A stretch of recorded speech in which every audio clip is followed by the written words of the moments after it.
नमस्कार. सुस्मिता सिम्प्लिसिटीमध्ये तुमचं मनपूर्वक स्वागत. शिवलीलामृत 11वा अध्याय. भद्रसेन आख्यान. महानंदा आख्यान. श्री गणेशाय नमः. जे शिवभक्ती करतात, शिवलीला श्रवण करतात आणि सदाशिवाचे पूजन करतात, मनापासून शिवलीलेचा आस्वाद घेतात, त्यात रमतात, ते लोक धन्य होत. सूत शौनकादिकांना सांगत होता रुद्राक्ष महात्म्य. जे रुद्राक्ष धारण करतात त्यांच्या वाट्याला पुण्यच पुण्य येते. ते पुण्य इतके असते की त्याची गणतीच करता येत नाही. शिवमहिमा जाणणारे त्रैलोक्यात धन्य आहेत. जो सहस्त्र रुद्राक्ष धारण करतो त्याला इंद्रादी देव नमन करतात. तो साक्षात शंकरच जणू. त्याचे दर्शनही तारक असते. दंडात प्रत्येकी 16 रुद्राक्ष धारण करावे. शिखेला 1 रुद्राक्ष बांधावा. त्यावरून स्नान केले तर प्रयागात स्नान केल्याचे पुण्य लाभते. प्रत्येक मनगटात 12 रुद्राक्ष धारण करावे. कंठात 32 व मस्तकाभोवती 24 रुद्राक्ष बांधावेत. कानाभोवती प्रत्येकी 6 रुद्राक्ष बांधावेत. 108 रुद्राक्षांची माळ कंठात नेहमी धारण करावी. एकमुखी रुद्राक्ष फार महत्त्वाचा आहे. तो ऐश्वर्य देणारा आहे. 5, 6, 8 व 14 मुखांचे रुद्राक्ष लक्ष्मीदायक असतात. रुद्राक्षावर जप केला तर सर्व मंत्र फलप्रद होतात. रुद्राक्षाचे पूजन केले तर शिवपूजनाचे पुण्य घडते. रुद्राक्षाचा महिमा फार मोठा आहे. याविषयीची एक गोष्ट आहे, ती भक्तांनी आता श्रवण करा. भद्रसेन सुधर्म तारक आख्यान. एकेकाळी काश्मीर प्रदेशात भद्रसेन नावाचा राजा राज्य करीत होता. तो न्यायी, चतुर, पंडित आणि विवेकी वृत्तीचा असल्यामुळे प्रजेत प्रिय होता. त्याची पत्नीही सुंदर, सुशील, सद्गुणी आणि पतिव्रता अशी होती. पूर्वजन्माच्या पुण्याईनेच अशी पत्नी लाभते आणि त्याचा प्रधानही सद्गुणी आणि हुशार होता. पूर्वजन्माच्या पुण्याईने त्याला गुणी, विद्वान व भाग्यवंत पुत्र, तसेच सर्वज्ञ, कृपावंत, थोर मनाचा गुरु मिळाला. उदार मनाचा गुरुभक्त व प्रज्ञावान शिष्य, तसेच शास्त्रज्ञ व क्षमाशील वक्ता, चतुर, सावधान व प्रेमळ श्रोता, सविवेकी, उद्यमी, श्रीसंपन्न असा यजमान, उत्तम, सुंदर, निरोगी व सत्कुळातील शरीर, हे सर्व पूर्व सुकृतानेच लाभते. भद्रसेन राजा व त्याचा प्रधान हे दोघेही शिवभक्त होते. त्या दोघांना पुत्र प्राप्त झाले. त्यांचे नाव सुधर्म व तारक असे ठेवण्यात आले. दोन्ही पुत्रही शिवभक्त होते. त्यांना अलंकाराची आवड नव्हती. लोकांनी त्यांना कितीही चांगले वस्त्र घातले तरी ते काढून टाकत असत. शिक्षा केली तरी ते ऐकत नसत. ते नेहमी भस्म फासून, रुद्राक्ष माळा घालून शंकराचीच पूजा करण्यात मग्न असत. त्यामुळे राजाला व प्रधानाला काळजी वाटू लागली. त्याचवेळी योगायोगाने पराशर ऋषी राजाकडे आले. त्यांच्याबरोबर इतर अन्य ऋषीही होते. पराशर हे वशिष्ठ गुरूंचे नातू व कृष्ण द्वैपायन व्यासांचे जनक होय. या पराशरांनी पूर्वी राक्षसांचा नाश केला होता, कारण त्यांचे पिता शक्ती याला राक्षसांनी फार छळले होते. पराशर ऋषी भद्रसेनाचे कुलगुरू होते. राजाने त्यांचे आदरातिथ्य करून स्वागत केले. नंतर त्यांनी आपल्या पुत्रांबाबत ऋषींजवळ विषय काढला. गुरुवर्य, हे दोन्ही कुमार सुधर्म आणि तारक विचित्रच वागतात. त्यांना विलासी जीवन आवडत नाही. ते नेहमीच वेगळे राहतात. भस्म व रुद्राक्ष धारण करतात. कोणाशी फारसे बोलत नाहीत, मिसळत नाहीत. महाराज, पुढे राज्यकारभार कसा काय चालणार याची चिंता वाटते. महानंदा कथा. पराशर ऋषी म्हणाले, हे दोघे शिवभक्त कसे झाले ते मी तुम्हाला सांगतो, ते ऐका. पूर्वी काश्मीरमध्ये नंदीग्राम नगरात महानंदा नावाची वेश्या राहत होती. ती महानंदा फार श्रीमंत होती. रत्नखचित अशी अनेक वाहने तिच्याजवळ होती. रत्नखचित दांड्या असलेली छत्र चामरे, सोन्यांचे व रत्नांकित पलंग, शुभ्र मृदू चांदण्यांसारखी शय्या, दिव्य अलंकार आणि गाई म्हशींची खूप खिल्लारे घोडे, हत्ती, सेवक, सेविका सर्व काही वैभव तिच्याजवळ होते. घरी आई व भाऊ होता. तिचा आवाज खूप गोड होता. गोड गळ्याने ती गाऊ लागली की श्रोते तल्लीन होत, कोकिळ तटस्थ होत. तिचे नृत्य पाहून सर्व चकित होत असत. देशोदेशींचे राजे तिच्यासाठी खास येत असत. ती एका रात्रीसाठी ज्या पुरुषाची सेवा करीत असे त्याला खरा पती मानत असे. तेथे दुसऱ्या कोणाचाही विचारसुद्धा ती करत नसे. मग द्वारावर इंद्र जरी आला तरी ती त्याला परत पाठवीत असे. ती शंकराची अनन्य भक्ती करत असे. सोमवार करून प्रदोषचे व्रत पाळत असे. शिवरात्रीला ती उपोषण व जागरण करीत असे. नेहमी ती अन्नछत्र चालवी. दररोज अभिषेक करून बेलाची पाने वाहून पूजा करीत असे. दीनदुबळ्यांना इच्छेप्रमाणे दानधर्म करी. श्रावण महिन्यात कोटिलिंगार्चन करी. तिने एक कोंबडा आणि एक माकड पाळले होते. त्याच्या गळ्यात रुद्राक्ष बांधून तिने त्यांना नाचायला शिकवले. नृत्याच्या खोलीत तिने एक शिवलिंग स्थापन केले होते. त्या प्राण्यांना लिंगासमोर नृत्य करायला ती शिकवीत असे. त्यांना ती तिथेच बांधून ठेवत असे. महानंदा शिवपुराण ऐके, नृत्य करी. ते दोघे ते श्रवण करीत. नृत्य पाहात, गायन ऐकत ती त्यांच्या अंगाला व कपाळावर आपल्या हाताने विभूती लावी. तिच्या संगतीने त्यांना शिवभक्ती घडली. महानंदेची परीक्षा पाहावी म्हणून शंकर एकदा सौदागराच्या वेशात तिच्याकडे आला. त्यांचे रूप पाहून महानंदा त्यांच्यावर लुब्ध झाली. तिने त्याचे स्वागत केले व हाताला धरून मंचकावर बसविले. त्यांच्या हातात एक अत्यंत मौल्यवान कडे तिने पाहिले. तिचे लक्ष त्या कड्यावर आहे हे पाहून त्याने आपले कडे काढून तिच्या हातात घातले. त्यावेळी तिला फारच आनंद झाला आणि ती म्हणाली, हे कडे तर पृथ्वीतलावर अगदी दुर्लभ आहे. मी ही दुर्लभ अशीच नारी आहे. आजपासून 3 दिवस मी आपली मनपूर्वक सेवा करीन. सौदागर म्हणाला, मी शिवभक्त आहे. माझ्याजवळ एक दिव्य शिवलिंग आहे. ते आता 3 दिवस तू सांभाळ. पण एक मात्र लक्षात ठेव, हे लिंग माझा जीव की प्राण आहे. त्याचा सांभाळ करण्यात अजिबात कुचराई होता कामा नये. ते हरवू नकोस. चुकून जरी तुझ्या हातून ते नष्ट झाले तरी मी लगेचच अग्निप्रवेश करीन. असे म्हणून त्याने एक लकलकीत शिवलिंग वस्त्रातून काढले व तिच्याजवळ दिले. ते शिवलिंग पाहून तिचे तर भानच हरपले. तिने ते आपल्या नृत्यशाळेत नेऊन ठेवले. रात्र झाली. तो सौदागर व महानंदा शयनागारात विश्रांतीसाठी गेले आणि इकडे तर अचानकपणे नृत्यशाळेस आग लागली. ही वार्ता सर्वत्र पसरली. जिकडे तिकडे धावपळ सुरू झाली. महानंदेला तिच्या सख्या उठवायला गेल्या. महानंदे, अगं उठ, तुझ्या नृत्यशाळेला आग लागली बघ. हे ऐकताच ती खडबडून उठली. बघते तर काय, आग सर्वत्र पसरली होती. तिला एकदम आपल्या कोंबड्याची व माकडाची आठवण आली. त्याला तिने बांधून ठेवले होते ते सोडून दिले. त्या दोघांचाही आगीपासून बचाव झाला. पण नृत्यशाळा सारी जळून गेली होती. आग आटोक्यात आली होती. एवढ्यात सौदागराने एकदम तिला विचारले, महानंदे, तुझी नृत्यशाळा जळून गेली, आगही आटोक्यात आली, पण माझ्या शिवलिंगाचे काय झाले, ते कुठे आहे? महानंदेलाही एकदम आठवण झाली. हाय रे दैवा, तुम्ही दिलेले ते शिवलिंग मी त्या नृत्यशाळेतच ठेवले होते. आता त्याचे काय झाले असेल? माझ्या हातून केवढा मोठा अपराध झाला. आता मी काय करू? असे म्हणून महानंदा जोरजोरात आक्रोश करू लागली. तो सौदागर म्हणाला, आता मला अग्निप्रवेशाचे प्रायश्चित्त घ्यावेच लागेल. त्या आत्मलिंगा वाचून मी जगणं अशक्यच आहे. एकीकडे महानंदा रडतच होती. तिच्याच वाड्यातील पेटलेल्या लाकडाचाच अग्नी प्रदीप्त करून सौदागरने ओम नमः शिवाय असे नामस्मरण करून अग्निप्रवेश केला.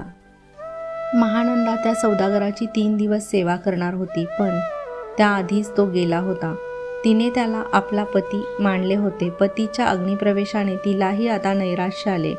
आता जगून काय करायचे म्हणून तिने ही सगळी संपत्ती दान करून टाकली व रुद्राक्ष आणि भस्म धारण केले. शुभ्र वस्त्र नेसले व त्याच अग्नीत शिवनामाचा घोष करीत उडी टाकली. ती सती गेली, पतिव्रता धर्म तिने अंगीकारला.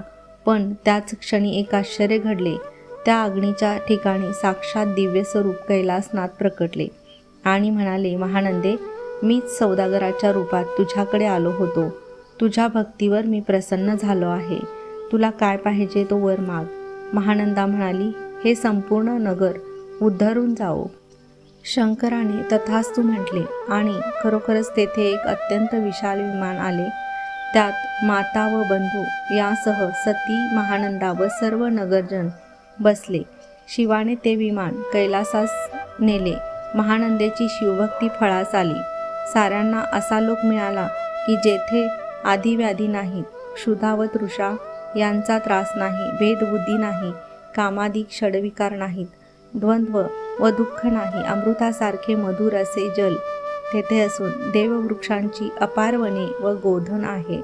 चिंतामणी जडविलेले खांब व भिंती असलेली निवासस्थाने तेथे भक्तांसाठी आहेत. प्रत्येक शिवभक्ताची इच्छा तेथे पूर्ण होते. महानंदा शिवलोकी गेली. तिने पाळलेला कोंबडा व माकड शिवभक्तीच्या प्रभावाने राजपुत्र व प्रधानपुत्र म्हणून जन्मास आले. पराशर ऋषी ही कथा सांगून पुढे म्हणाले, सुधर्म व तारक हे नावाप्रमाणेच तुमचा उद्धार करतील, यात काहीच शंका नाही. भद्रसेन राजा आपल्या प्रधानांसह पराशराच्या पाया पडला व म्हणाला, गुरुवर्य, मला हा एकच पुत्र आहे व तो सुद्धा नवसाने झालेला आहे. तेव्हा त्याचे भविष्य सांगावे. यावर पराशर म्हणाले, हे राजा, मी भविष्य सांगेन, पण ते भविष्य ऐकण्याची तुझ्याजवळ ताकद आहे का? तुला शोक होईल. मी जे कटू सत्य सांगेन ते ऐकून तू आणि सारी प्रजाही दुःखी होईल. भद्रसेन राजा म्हणाला, गुरुवर्य, तुम्ही जे काही आहे ते सत्य सांगा. जे काही असेल त्याला तोंड द्यायची माझी तयारी आहे. पराशर ऋषी म्हणाले, आजपासून 7 दिवसांनी सुधर्म 12 वर्षांचा होईल. त्याच दिवशी त्याचा मृत्यूयोग आहे. हे ऐकताच भद्रसेनावर जणू आभाळ कोसळले. तो मूर्छित होऊन ताबडतोब खालीच कोसळला. तिथे हजर असलेले जण राजपुत्राचे हे भविष्य ऐकून हवालदिल झाले. स्त्रियाही आक्रोश करू लागल्या. थोड्या वेळाने राजा शुद्धीवर आला. पराशर मुनींनी राजास धीर दिला व म्हटले, अरे राजा, तूच जर असा धीर सोडलास तर कसे होणार? सृष्टीच्या नियमापुढे आपले काही चालत नाही. मी तुला एक कथा सांगतो, म्हणजे तुझे दुःख हलके होईल. भद्रसेनाने स्वतःला सावरले. पराशरांनी त्याला सृष्टीचा उत्पत्तिक्रम सांगितला. वेदांच्या निर्मितीचा इतिहासच रुद्राध्याय म्हणजे 4 वेदांचे सार सांगितले. रुद्राध्याय महिमा. रुद्राध्यायाला त्रैलोक्यात फार महत्त्व आहे. रुद्राध्यायाला अनन्यसाधारण असे महत्त्व आहे. रुद्राध्याय संपूर्ण शिवरूप आहे. जे रुद्राध्याय वाचतात, पारायणे करतात, दर्शन घेतात, त्यांची संकटातून मुक्तता होते. ब्रह्मदेवाने एकांतात आपल्या 7 पुत्रांना याचा उपदेश प्रथम केला. मग त्या ऋषींपासून संप्रदाय परंपरेने रुद्राध्याय ह्या भूलोकात आला. त्याहून अन्य जप, तप व ज्ञान दुसरे नाही. जो पूर्ण रुद्राध्यायाने पठण व जप करतो त्यांच्या दर्शनाने तीर्थे पावन होतात. ते देवही त्यांचे दर्शन झाले की धन्यता मानतात. एकेकाळी या रुद्राध्यायाची लोकांनी एवढी साधना केली की सारेच जण पुण्य मिळवून शिवलोकी जाऊ लागले. त्यामुळे यमपुरी रिकामी पडली. यमदूतांना कामच उरले नाही. हातातील पाश टाकून ते नुसतेच रिकामे हिंडू लागले. या प्रकाराने यम अस्वस्थ झाला. त्याने ब्रह्मदेवाकडे तक्रार केली. सृष्टीच्या मूळ व्यवस्थेला धक्का लागू नये असे काहीतरी करायला सांगितले. तेव्हा ब्रह्मदेवाने अभक्ती नामक कृत्या निर्माण केली. ती अभक्ती दुर्जन नास्तिक लोकांच्या मनात शिरली. त्यामुळे त्यांची मत्सरी वृत्ती वाढली. शंकराला शत्रू निर्माण व्हावेत अशी त्यांना बुद्धी झाली. अशा अभक्त लोकांकडून अनेक पापे घडू लागली. सृष्टीतले पुण्य कमी झाले. मृत्यूनंतर अनेक जण परत यमलोकात जाऊ लागले. यमाने आपल्या सेवकांना आज्ञा दिली की जे शिवाचा द्वेष करतील त्यांना अल्पायुष्य करा. त्यांचे नरकात खूप हाल करा. जे हरी व हर यात उच्चनीच भेद मानतील त्यांनाही नरकयातना भोगायला लावा. ज्यांना रुद्राध्याय आवडणार नाही त्यांना तुम्ही कुंभीपाक नरकामध्ये छळावे. रुद्राचे अनुष्ठान करतील त्यांना दीर्घायुष्य द्या. हे सारे सृष्टीतले रहस्य पराशरांनी राजाला सांगितले व म्हणाले, भद्रसेना, तू शंकराची भक्ती कर. तू 10 सहस्र रुद्रावर्तने कर. शंकरावर अभिषेक कर. त्यामुळे तुझ्या पुत्राचा मृत्यूयोग टळेल. 100 घट स्थापन कर. त्यात जल भरून ठेव. दिव्यशक्ती असलेल्या झाडांची पानांनी रुद्रांनी त्यातले पाणी अभिमंत्रित कर आणि हेच पाणी सुधर्मावर अभिसिंचन कर. असे 7 दिवस रुद्राची 10 सहस्र आवर्तने कर. याची प्रचिती तुला नक्कीच येईल. पराशरांनी आपल्यावर आलेल्या संकटावर तोडगा सांगितला म्हणून राजाला खूप आनंद झाला. त्याने मुनींना साष्टांग नमस्कार केला आणि हे सर्व विधी करण्यासाठीही पराशर मुनींनाच राजाने आमंत्रित केले. राजाने हजारो ब्राह्मणांना आमंत्रण दिले. 1000 घटाची स्थापना केली. त्यात मंदाकिनीचे पवित्र जल भरले. प्रत्येक घटात आम्रपल्लव घातले होते. रुद्रघोष सुरू झाला. 6 दिवस अनुष्ठान केले गेले. 7व्या दिवशी अनुष्ठान सुरू असताना मध्यान्हकाळी राजपुत्राचा मृत्यूकाळ समीप येऊन ठेपला. राजपुत्र अचानकपणे मूर्छित झाला. मुनींनी सांगितलेले भविष्य खरे ठरले होते. आपल्या पुत्राच्या दुःखाने राजाही अस्वस्थ झाला. पराशरांनी राजाला धीर दिला व रुद्रमंत्राने पावन झालेले जल त्यांनी सुधर्मावर शिंपडले. तो काय आश्चर्य! राजपुत्र लगेचच उठून बसला. पराशरांनी राजपुत्राला विचारले, राजपुत्रा, तू मूर्छित का झाला होतास? तेव्हा राजपुत्र म्हणाला, एक महाभयंकर कालपुरुष मला घेऊन चालला होता. इतक्यात 4 पुरुष धावत आले आणि त्यांनी माझी त्या महाभयंकर पुरुषाच्या हातून सुटका केली. ते 4 जण शिवासमान पंचवदन चतुर्भुज होते. त्या 4ही पुरुषांच्या चेहऱ्यावर तेज झळकत होते. राजाला आनंदाश्रू आवरले नाहीत. आपल्या पुत्राचे आयुष्य वाढले हे पाहून त्याचा आनंद गगनात मावत नव्हता. पुत्रशोकाचे दुःख किती यातना देणारे असते याचा अनुभव त्याला मिळाला होता. देवदेवतांनी आकाशातून पुष्पवृष्टी केली. सर्वत्र वाद्यांचे गजर झाला. राजपुत्रावरील मृत्यूयोग टळला होता याचा साऱ्यांना आनंद झाला. नगरजनांनी त्या दिवशी आनंदोत्सव साजरा केला. सगळ्यांनी भगवान शंकरांचा जय जयकार केला. भद्रसेनाने होम यथाशास्त्र पूर्ण केला. अमाप द्रव्यदान दिले. भरपूर अन्नदान केले. दरबारातले याचक तृप्त झाले. ब्राह्मणांनी राजाला शुभेच्छा दिल्या. त्याचवेळी साक्षात नारद मुनी तेथे आले. वाल्मिकी, व्यास, ध्रुव व प्रल्हाद हे ज्याचे शिष्य त्या त्रिलोकीवंद्य नारदांचे तेथे आगमन झाले. त्यांचे आगमन म्हणजे जणू गंगेने काशीस यावे. सुगंधवनात वसंत ऋतूचे आगमन व्हावे. गरिबाला चिंतामणी सापडावा तसेच होते. नारदांची महती काय वर्णावी. खुद्द नारायणाचे ते भक्त, 14 विद्या व 64 कलांचे ते स्वामी. त्रैलोक्यात त्यांचा वावर असे. नारदांचे आगमन होताच अग्नी मूर्तरूप घेऊन प्रकट झाला व स्वतःच्या दाक्षिणाग्नी, गार्हपत्य अग्नी व आह्वनीय अग्नी अशा 3ही रूपांनी त्यांना सामोरा झाला. राजा सर्व ब्राह्मणांसह व प्रधानांसह त्यांच्या स्वागतासाठी पुढे आला. त्याने नारदांना नमस्कार केला. त्यांची पूजा केली. पराशर आणि नारद यांची भेट झाली. राजा म्हणाला, नारद मुनी, आपण माझ्यावर प्रसन्न व्हावे. माझी काही चूक झाली असेल तर ती मला निसंकोचपणे सांगावी. तेव्हा नारद म्हणाले, मी जात असताना अचानकपणे मला 4 शिवदूत दिसले. ते मृत्यूला हुसकावून लावत होते. तुझ्या पुत्राचा मृत्यू टळला हा रुद्राच्या अनुष्ठानामुळेच. धन्य धन्य. दुसरे असे की शंकराने स्वतःचा पुत्र वीरभद्र याला तुझ्या पुत्राच्या रक्षणासाठी पाठवले होते. वीरभद्र मृत्यूला म्हणत होता, तू कोणाच्या सांगण्यावरून सुधर्माला नेत आहेस?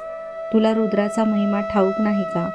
हा तर दीर्घायुषी, तो सार्वभौम राजा होणार आहे. तेव्हा यमाने चित्रगुप्ताजवळील माहिती पाहिली. त्यात सुधर्माला 12व्या वर्षी मृत्यूयोग लिहिलेला होता, पण तो रुद्रानुष्ठानाच्या पुण्याने टळला होता. आता त्याला दीर्घायुष्य व राजयोग लिहिलेला आहे. सुधर्माला आता यमलोकात नेणे योग्य ठरणार नव्हते. यमाच्या हे लक्षात आले तेव्हा त्याने वीरभद्राची क्षमा मागितली आणि तो निघून गेला असे नारदांनी सांगताच राजाने नारदांना पुन्हा वंदन केले. नारद निघून गेले. त्यांच्या सांगण्यावरून राजाने सहस्त्र रुद्रावर्तने केली, मोठा उत्सव केला, शतरुद्र केला तर माणूस शतायू होतो. असा हा शिवलीलामृताचा 11वा अध्याय. या अध्यायाचे जो नित्य पठण करतो, मनपूर्वक शिवाशी जोडला जातो, त्याला मुक्ती मिळेल. अशा पुण्यवान माणसाचे चरणतीर्थ जो घेईल तो या जगतात उद्धरून जाईल. राजाने पराशर ऋषींना पुष्कळ धन दान केले. पराशरांनीही सुधर्म व राजाला आशीर्वाद दिला व ते निघून गेले. हे भद्रसेनाचे आख्यान जे वाचतील त्यांना दीर्घायुष्य व संतती प्राप्त होईल. त्यांना मृत्यूनंतर शिवलोकात गती प्राप्त होईल. एकदा वाचला तर सहस्त्र कपिला गायींचे दान दिल्याचे पुण्य लाभेल. अभक्ष भक्षण, मद्यपान, ब्रह्महत्या इत्यादी महापापे भस्म होतील. कलियुगात तर शिवकीर्तनाचे महात्म्य खूपच आहे. शिवलीलामृत पठण करण्याने लोकांना दीर्घायू लाभेल. भद्रसेनाने मुलाला राज्य दिले, तारक यास युवराजपद दिले. प्रधानाला बरोबर घेऊन राजा तप करण्यासाठी वनात निघून गेला. शिवोपासना त्याने केली व नंतर शिवलोकी प्रयाण केले. राजाच्या पुण्याईने व त्याच्या इच्छेप्रमाणे त्याला ब्रह्मलोकात, इंद्रलोकात व वैकुंठ लोकातही पुष्कळ काळ आनंदाने राहता आले. राजा व प्रधान अंतसमयापर्यंत शिवरूपच राहिले. फलश्रुती शिवलीलामृत हा 11वा अध्याय म्हणजे एकादश रुद्राची स्मृती आहे. त्याच्या पठणाने 11 रुद्र संतुष्ट होतात. हा अध्याय वाचनाने इच्छित फलप्राप्ती होते. मृत्युंजय व शिवलीलामृत या अध्यायाचे जो पठण करतो त्याची ग्रहपीडा, पिशाच बाधा, दारुण व्याधी यातून सुटका होते. या उलट या अध्यायावर अविश्वास ठेवणारा अल्पायुष्य होतो. याची जो निंदा करेल त्याच्या सानिध्यात कधीच राहू नये. अशा माणसाचा जन्म व्यर्थ समजावा. अशा माणसाच्या संगतीत राहू नये. त्यांच्याशी बोलू नये. त्याचे आपल्या घराला पाय लागू देऊ नयेत. या अध्यायाचे नित्य वाचन करावे. तसे जमले नाही तर ह्या एकाच अध्यायाच्या वाचनाने वाचकाचे कल्याण होईल. जो नित्य पठण करतो त्यास रुद्रानुष्ठान करणाराच जाणावा. स्कंद पुराण ब्रह्मोत्तर खंड शिवलीलामृताचा 11वा अध्याय भक्तांनी जरूर पठण करावा. श्री सांब सदाशिवार्पणमस्तु. ओम नमः शिवाय.